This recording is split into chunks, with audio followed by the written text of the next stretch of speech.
Jenny? Daddy! Daddy! Pasalubong ko. Wala akong pasalubong eh. Ang mami mo. Andun sa taas. Jenny? Umakyat ka na dito. Pero, Mami... Sinabi ng umakyat na eh.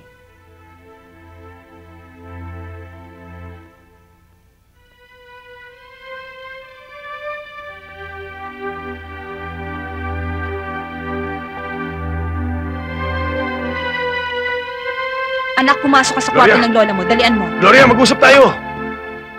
Gloria! Gloria, buksan mo ang pinto. Mag-usap tayo! Bart, wala na tayong dapat pag-usapan pa. Umalis ka na. Bumalik ka na lang dun sa babae mo. Hindi ka na namin kailangan dito. Nagpunta ako dito para ipaliwanag sa'yo na walang katotohanan ng lahat ng binibintang mo sa akin. Bart, ayoko na. Noon si Mildred, ngayon si Venus. Habang panahon ko na lang bang tatanggapin lahat ng mga kasalanan mo? Walang naging ibang babae sa buhay ko kahit minsan, Gloria. Totoo! Aminin ko! Lumalapit sila sa akin. Pero lumalayo ako. Dahil ayoko masira ang pagsasama natin. Dahil mahal kita. Alam mo ba? Dahil sa pagmamahal na yan, tinitiis kong lahat ng kahihiyan na inaabot ko. Kahit natawagin nila akong under, takot sa asawa. Dahil sa kagustuhan kong maging maayos ang takbo ng buhay natin. Bart, sawa na ako sa mga pambobola mo. Alam kong marami akong pagkukulang sa'yo pero hindi sapat na dahilan yun para ipagpalit mo ko sa ibang babae. Lahat ng bagay ay may hangganan. Pagod na ako. Pagod na ang puso ko. Kaya mabuti pa siguro umalis ka na. At huwag ka nang babalik. Kung sa pakiramdam mo na hindi mo na ako mahal. At sa palagay mo na hindi na mabubuo ang pamilya natin. Mabuti pa siguro umalis na ako. Pero itong tanda mo,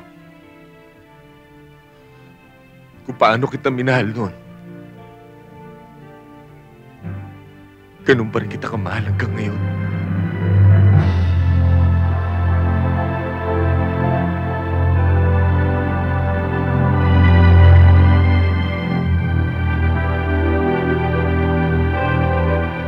Dahil sa sulsul mo, yan ang sisira sa pamilya nila. Ganon?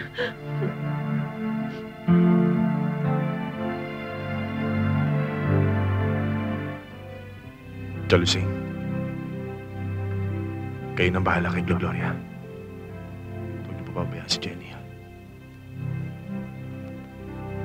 Tayo nabili.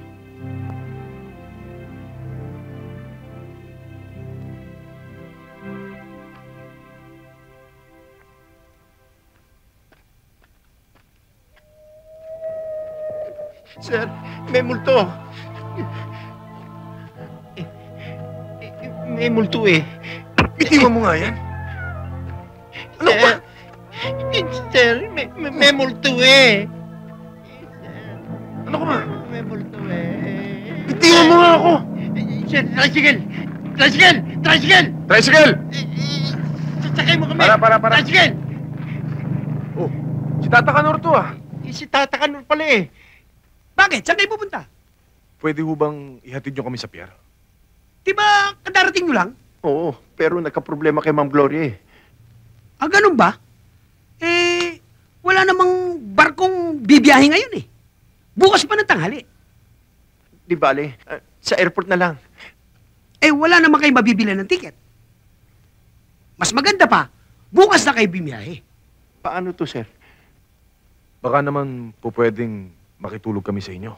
Naku, hindi po pwede. May problema din ako kay Mrs. eh. Nabuko ako. Kaya nga doon ako matutulog sa number 2 ngayon eh. Pare-pareho pala kay sir eh. Saan ho ba kami pwede magpalipas ng gabi?